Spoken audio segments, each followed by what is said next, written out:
पाठ 3 साहस की जीत। पाठ की तैयारी। मुसीबत के समय आप क्या करते हैं? आप किस्मत पर भरोसा करते हैं या अपनी मेहनत पर? क्या आप अपने साथियों की मदद करते हैं?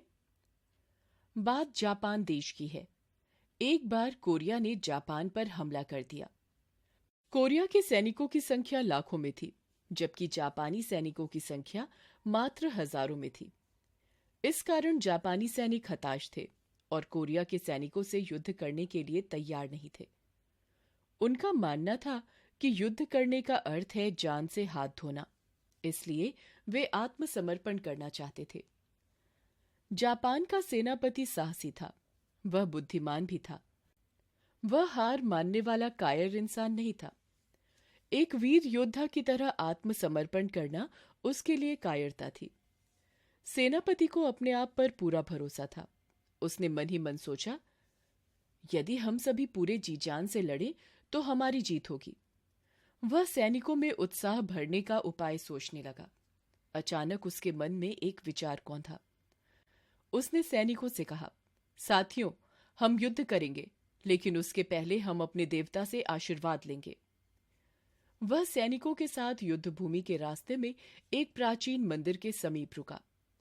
उसने सैनिकों को मंदिर के बाहर रुकने का आदेश दिया और कहा, प्यारे साथियों, मैं आप सबकी विजय की कामना लेकर मंदिर के अंदर जाऊंगा। आप सब तब तक यहीं ठहरें। यह कहकर वह मंदिर के अंदर चला गया। थोड़ी देर बाद सेनापति मंदिर से बाहर निकला और बोला, मैंने आप सबकी कुशलता के लिए ईश्वर से आशीर्वाद मांगा है। अब मैं देवता की मूर्ति पर चढ़ाया ये सिक्का उछालूंगा। यदि सिक्का चित गिरा तो हमारी जीत निश्चित होगी। सेनापति ने एक सिक्का उछाला। सभी सैनिक उत्सुकता से सिक्का देख रहे थे। सिक्का चित गिरा। उसे देखते ही सैनिकों में जोश उमड़ आया। सेनापति मन ही मन प्रसन्न हुए। उन्होंने नए जोश के साथ सैनिकों के साथ युद्ध भूमि की ओर कूच किया। युद्ध भूमि में घमासान युद्ध छिड़ गया।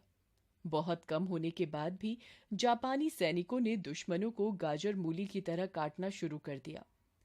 अंत में जापानी सैनिकों की जीत हुई। युद्ध समाप्त होने पर सैनिकों ने अपने सेनापति से कहा, सिक्के ने हमारा भाग्य ही पलट दिया। सेनापति मुस्कुराए बिना नहीं रह सका। वह बोल पड़ा, कौन सा सिक्का, कैसा भाग्य? इतना कहकर सेनापति ने जेब से सिक्का निकाला और सैनिकों की ओर बढ़ा दिया। सैनिकों ने जब सिक्के को उलट पलट कर देखा तो दंग रह गए। सिक्के के दोनों ओर चित्त ही था। वह बोला, अगर मन में पक्का इरादा हो, अपने ऊपर भरोसा हो, तो कोई भी कार्य कठिन नहीं होता। आप सबने अपनी हिम्मत से दुश्मनों के छक्के छुड़ा दिए।